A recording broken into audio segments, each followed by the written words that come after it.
Hi friends, എല്ലാവരും സുഖമായിരിക്കുന്നെന്ന് വിശ്വസിക്കുന്നു. Edwin Elwyn വ്ലോഗിലേക്ക് എല്ലാവർക്കും ഒരിക്കൽ കൂടി സ്വാഗതം. ഇന്ന് നമ്മൾ ഉണ്ടാക്കാൻ പോകുന്ന റെസിപ്പി ഒരു പുഡിങ്ങിന്റെ റെസിപ്പി ആട്ടോ. അറേബ്യൻ പുഡിംഗ് ആണ്. അറേബ്യൻ പുഡിംഗ് എന്ന് പറഞ്ഞ് പേര് കേൾക്കുമ്പോൾ നിങ്ങൾ ഞെട്ടേണ്ട കാര്യമൊന്നുമില്ല. നമ്മൾ ബ്രെഡ് കൊണ്ട് ഉണ്ടാക്കുന്ന ഒരു പുഡിംഗ് ആണ്. പക്ഷെ നല്ല ടേസ്റ്റി, നല്ല ക്രീമി ഒക്കെ ആയിട്ട് നല്ല അടിപൊളി ടേസ്റ്റ് ആണ്. അപ്പൊ ഇതെങ്ങനെയാണ് ഉണ്ടാക്കുന്നതെന്ന് നമുക്ക് നോക്കിയാലോ.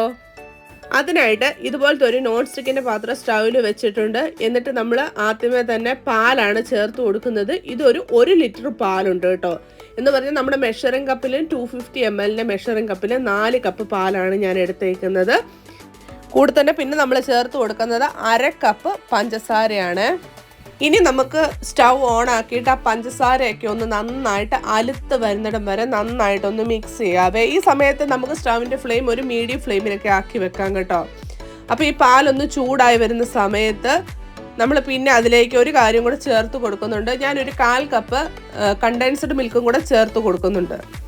ഇനി നിങ്ങളുടെ കയ്യിൽ കണ്ടൻസ്ഡ് മിൽക്ക് ഇല്ലെങ്കിൽ അതിനും കൂടി ഒരു 2-3 ടേബിൾ സ്പൂൺ പഞ്ചസാരയും കൂടി അങ്ങ് ചേർത്ത് കൊടുത്താൽ മതി കേട്ടോ. ആവശ്യത്തിനുള്ള മധുരം ചേർത്ത് കൊടുക്കാൻ മതി.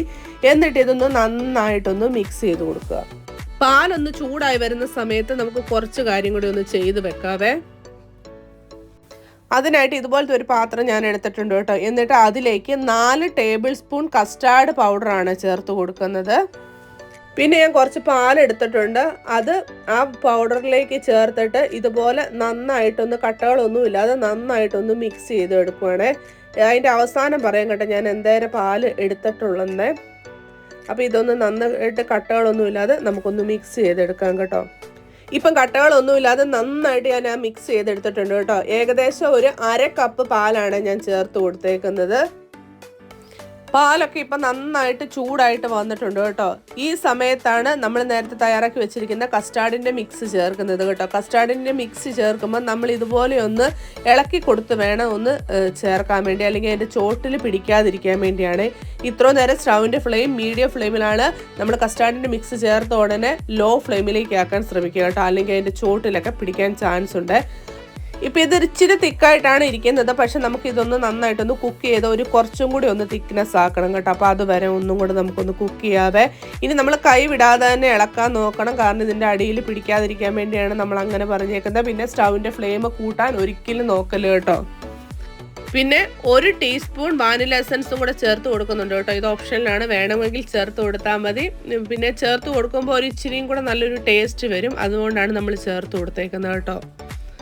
ഇപ്പം നമ്മുടെ കസ്റ്റാർഡിൻ്റെ മിക്സ് റെഡി ആയിട്ടുണ്ട് കേട്ടോ. ഇനി നമുക്ക് സ്റ്റൗവിൻ്റെ ഫ്ലെയിം ഓഫ് ചെയ്തേക്കാം. ഇനി ഇത് നിങ്ങൾക്ക് റെഡി ആയെന്ന് മനസ്സിലാക്കണമെങ്കിൽ നിങ്ങളിപ്പോൾ ഇളക്കുന്ന സ്പൂണിൻ്റെ ബാക്ക് സൈഡിൽ ഒരു ലൈൻ വരയ്ക്കുമ്പോൾ അത് നല്ല ക്ലിയർ ആയിട്ട് വരുവാണെങ്കിൽ, 2 സൈഡിലേക്ക് മാറി ആ സെൻറ്ററിൽ കൂടെ ഉള്ള വര നല്ല ക്ലിയർ ആയിട്ട് വരുവാണെങ്കിൽ നമ്മുടെ കസ്റ്റാർഡിൻ്റെ മിക്സ് റെഡി ആയിട്ടുണ്ട്. ഞാനിവിടെ കാണിച്ചിട്ടില്ല, പക്ഷെ ഞാൻ പറഞ്ഞെന്നേ ഉള്ളൂ.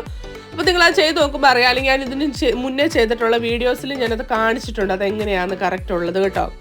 അപ്പോഴത്തേക്കും ഇപ്പം നമ്മുടെ കസ്റ്റാർഡിൻ്റെ മിക്സ് റെഡി ആയിട്ട് ഉണ്ട്. ഇതിന് കൂടുതൽ തിക്കാക്കേണ്ട കാര്യമില്ല. ഇനി നമുക്ക് സ്റ്റൗവിൻ്റെ ഫ്ലെയിം ഓഫ് ചെയ്തേക്കാവേ. ഇനി നമുക്ക് വേണ്ടത് ബ്രെഡാണ് കേട്ടോ. അപ്പോഴത്തേക്ക് ഞാനിവിടെ കുറച്ച് ബ്രെഡ് എടുത്തിട്ടുണ്ട്. എനിക്ക് ഏകദേശം ഒരു 12 പീസോളം വന്നായിരുന്നു കേട്ടോ വേണ്ടി വന്നത്. കാരണം ഞാൻ എടുക്കുന്ന ട്രേ അത്യാവശ്യം വലിപ്പമുള്ളതും ക്വാണ്ടിറ്റി അത്യാവശ്യം ഉള്ളത് കൊണ്ടാണ് എനിക്ക് വേണ്ടി വന്നത്. അപ്പോൾ നിങ്ങൾ എടുക്കുന്ന ക്വാണ്ടിറ്റിക്കും നിങ്ങൾ എടുക്കുന്ന പാത്രത്തിൻ്റെ അളവ് അനുസരിച്ച് നിങ്ങൾ ആവശ്യത്തിന് ബ്രെഡ് എടുത്തോളുക. എന്നിട്ട് നമ്മൾ ആ സൈഡിലെ ബ്രൗൺ പോർഷനൊക്കെ ഒന്ന് കട്ട് ചെയ്ത് കൊടുക്കുക കേട്ടോ. ഇത് നമ്മൾ ബട്ടറിലോ നെയ്യിലോ ഒന്നും നമ്മൾ ഫ്രൈ ഒന്നും ചെയ്തെടുക്കുന്നില്ല കേട്ടോ. അല്ലാതെ തന്നെയാണ് നമ്മൾ പുഡിങ് തയ്യാറാക്കുന്നത് കേട്ടോ. ഇനി നമുക്ക് വേണ്ടത് ഫ്രഷ് ക്രീമാണ്. ഞാൻ ഇവിടെ അൽമറായുടെ ഫ്രഷ് ക്രീമാണ് എടുത്തേക്കുന്നത്. അത് ഒരു ബോക്സ് 100 ഗ്രാമാണ്. അപ്പോൾ അതുപോലെ തന്നെ 2 ബോക്സ് ഞാൻ എടുത്തിട്ടുണ്ട് കേട്ടോ. എന്നിട്ട് ഇതുപോലത്തെ ഒരു ബൗളിലേക്ക് ആ 2 ഫ്രഷ് ക്രീമും കൂടെ മാറ്റിയേ. ഇനി ആ ഫ്രഷ് ക്രീമിലേക്ക് നമ്മൾ ചേർത്ത് കൊടുക്കുന്നത് 1/4 കപ്പ് കണ്ടൻസ്ഡ് മിൽക്ക് കേട്ടോ. എന്നിട്ട് ഇതൊന്ന് നന്നായിട്ടൊന്ന് മിക്സ് ചെയ്തെടുക്കുക. എന്നിട്ടൊരു നല്ലൊരു ക്രീം പോലെ നമുക്ക് കിട്ടും കേട്ടോ. ആ ക്രീം പോലെ ആകുന്നിടം വരെ നന്നായിട്ടൊന്ന് മിക്സ് ചെയ്തെടുക്കുക. ഇപ്പം കണ്ടോ, കട്ടകളൊന്നുമില്ലാതെ നല്ല ക്രീമായിട്ട് കിട്ടിയിട്ടുണ്ട് കേട്ടോ. ഇനി ഞാൻ പുഡിങ് സെറ്റ് ചെയ്യാൻ വേണ്ടി ഇതുപോലത്തെ ഒരു ട്രേ ആട്ടോ എടുത്തേക്കുന്നത്. ആ ട്രേയുടെ താഴത്തോട്ട് നമ്മൾ നേരത്തെ കട്ട് ചെയ്ത് വെച്ചിരിക്കുന്ന ബ്രെഡിൻ്റെ പീസ് ഇതുപോലെ ഒന്ന് വെച്ച് കൊടുക്കുകയാണ്. ഇനി നമ്മൾ അതിൻ്റെ മേലയിലോട്ട് നമ്മൾ നേരത്തെ തയ്യാറാക്കി വെച്ചിരിക്കുന്ന കസ്റ്റാർഡിൻ്റെ മിക്സ് ഇതുപോലെ അങ്ങ് ചേർത്ത് കൊടുക്കുകയാണ്.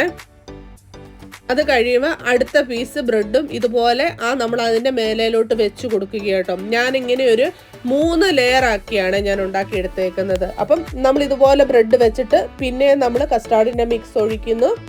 പിന്നെ ഒരു ലെയറും കൂടെ അങ്ങനെ വെച്ച് കൊടുക്കുക കേട്ടോ. നമ്മൾ ആ കസ്റ്റാർഡിൻ്റെ മിക്സ് ഒഴിച്ച് കൊടുക്കുമ്പോൾ നമ്മൾ ആ ബ്രെഡിൻ്റെ പീസ് നന്നായിട്ട് അതിനകത്ത് മുങ്ങി നിൽക്കത്തക്ക രീതിയിൽ വേണം നമ്മൾ ഒഴിച്ചു കൊടുക്കാൻ വേണ്ടി കേട്ടോ. ഇനി എവിടെയെങ്കിലും എത്തിയില്ലെങ്കിൽ അവിടെ എല്ലാം ഇതുപോലെ നന്നായിട്ടൊന്ന് ഒഴിച്ചു കൊടുക്കുക. ഇപ്പം നമ്മുടെ കസ്റ്റാർഡ് മിക്സ് ഒക്കെ ഒഴിച്ചു കൊടുത്തിട്ടുണ്ട്. ഇനി നമ്മൾ നേരത്തെ തയ്യാറാക്കി വെച്ചിരിക്കുന്ന ആ ക്രീമിൻ്റെ മിക്സ് ഇല്ലേ, അത് ഇതുപോലെ അതിൻ്റെ എല്ലാ ഭാഗത്തും എത്തക്ക രീതിയിൽ നമ്മൾ ഒഴിച്ചു കൊടുക്കുകയാണ്. ഇനി നമ്മൾ ആ സ്പൂൺ വെച്ച് തന്നെ ഇതുപോലെ എല്ലായിടത്തും ഒന്ന് സ്പ്രെഡും ചെയ്ത് കൊടുക്കണം കേട്ടോ. അതിൻ്റെ മേൽഭാഗം മൊത്തം ഇപ്പം നന്നായിട്ട് അതൊന്ന് സ്പ്രെഡാക്കി എടുത്തിട്ടുണ്ട്.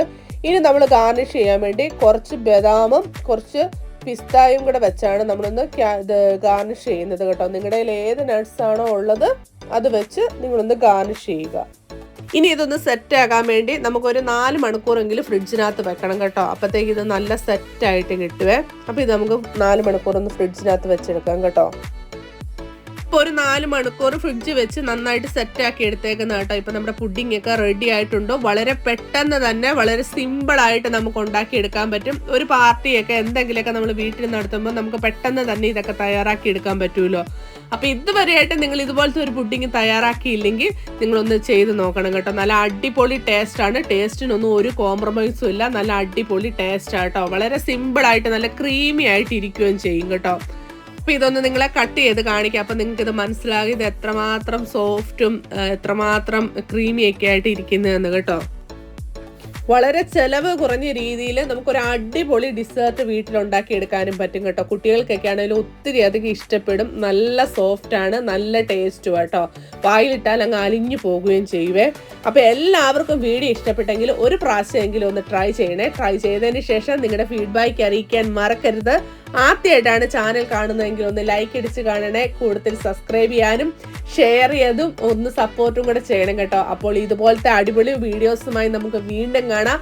അതുവരെ എല്ലാവർക്കും നന്ദി, നമസ്കാരം, ബൈ.